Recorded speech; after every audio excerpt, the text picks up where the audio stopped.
तो इसके लिए थोड़ा सा इसको आगे शिफ्ट कर देते हैं डायग्राम को। दो वेक्टर्स लेते हैं,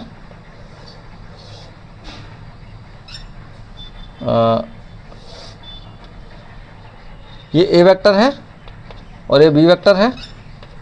तो क्या करते हैं, पहले हमने इस लाइन को थोड़ा सा आगे किया था, अब इसको थोड़ा सा आगे ले लेते हैं और इसको इससे मिला देते हैं। ठीक है, तो अब हम क्या करेंगे, ये दोनों वेक्टर्स के बीच का जो एंगल है वो थीटा है। अब हम लेंगे बीटा एंगल, यानी इस बार जो रिजल्टेंट वेक्टर है वो बी वेक्टर के साथ, सॉरी ये रिजल्टेंट वेक्टर है, आर वेक्टर है, रिजल्टेंट वेक्टर बी वेक्टर के साथ कितना एंगल बना रहा है, बीटा एंगल बना रहा है। तो यहाँ हमें टेन बीटा की वैल्यू बतानी है कि बी वेक्टर के साथ कितना एंगल बना रहा है। यहाँ पे हमने बताया था ए वेक्टर के साथ कितना एंगल बनाया था, वो टेन अल्फा था, तो अब यहाँ पे टेन बीटा आएगा। तो देखिए इस बार हम कंपोनेंट लेंगे ए वेक्टर का in the direction of B. तो यहाँ पर जो बी का कंपोनेंट ए की डायरेक्शन में लिया था तो आया था बी कॉस थीटा। जब यहाँ पर ए वेक्टर का कंपोनेंट बी की डायरेक्शन में लेंगे तो ये आएगा ए कॉस थीटा, ये ए कॉस थीटा होगा। तो अगर ये ए कॉस थीटा है तो ये वाला कंपोनेंट हो जाएगा ए साइन थीटा। ठीक है, अब वापस से वही राइट एंगल ट्रायंगल हमने बना लिया है। अब इसको मिलाने की ज़रूरत नहीं है, हमारा काम इससे हो जाएगा। तो रिजल्टेंट तो वही रहेगा same, R is equal to under root A square plus B square plus 2ab cos theta, और जो रिजल्टेंट आएगा वो आएगा tan beta. Tan beta is equal to हो जाएगा परपेंडिकुलर है A sine theta, A sine theta upon base कितना है B plus A cos theta, तो B plus A cos theta इसका बेस हो गया। तो ये दो एंगल्स की वैल्यू है जो दोनों वेक्टर्स रिजल्टेंट के साथ बना रहे हैं, ये मुझे आपको बताना था। अब हम अपने क्वेश्चन पर, तो इसके लिए थोड़ा सा इसको आगे शिफ्ट कर देते हैं डायग्राम को। दो वेक्टर्स लेते हैं,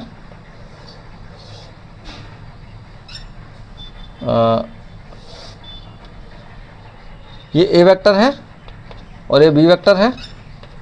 तो क्या करते हैं, पहले हमने इस लाइन को थोड़ा सा आगे किया था, अब इसको थोड़ा सा आगे ले लेते हैं और इसको इससे मिला देते हैं। ठीक है, तो अब हम क्या करेंगे, ये दोनों वेक्टर्स के बीच का जो एंगल है वो थीटा है। अब हम लेंगे बीटा एंगल, यानी इस बार जो रिजल्टेंट वेक्टर है वो बी वेक्टर के साथ, सॉरी ये रिजल्टेंट वेक्टर है, आर वेक्टर है, रिजल्टेंट वेक्टर बी वेक्टर के साथ कितना एंगल बना रहा है, बीटा एंगल बना रहा है। तो यहाँ हमें टेन बीटा की वैल्यू बतानी है कि बी वेक्टर के साथ कितना एंगल बना रहा है। यहाँ पे हमने बताया था ए वेक्टर के साथ कितना एंगल बनाया था, वो टेन अल्फा था, तो अब यहाँ पे टेन बीटा आएगा। तो देखिए इस बार हम कंपोनेंट लेंगे ए वेक्टर का in the direction of B. तो यहाँ पर जो बी का कंपोनेंट ए की डायरेक्शन में लिया था तो आया था बी कॉस थीटा। जब यहाँ पर ए वेक्टर का कंपोनेंट बी की डायरेक्शन में लेंगे तो ये आएगा ए कॉस थीटा, ये ए कॉस थीटा होगा। तो अगर ये ए कॉस थीटा है तो ये वाला कंपोनेंट हो जाएगा ए साइन थीटा। ठीक है, अब वापस से वही राइट एंगल ट्रायंगल हमने बना लिया है। अब इसको मिलाने की ज़रूरत नहीं है, हमारा काम इससे हो जाएगा। तो रिजल्टेंट तो वही रहेगा same, R is equal to under root A square plus B square plus 2ab cos theta, और जो रिजल्टेंट आएगा वो आएगा टेन बीटा।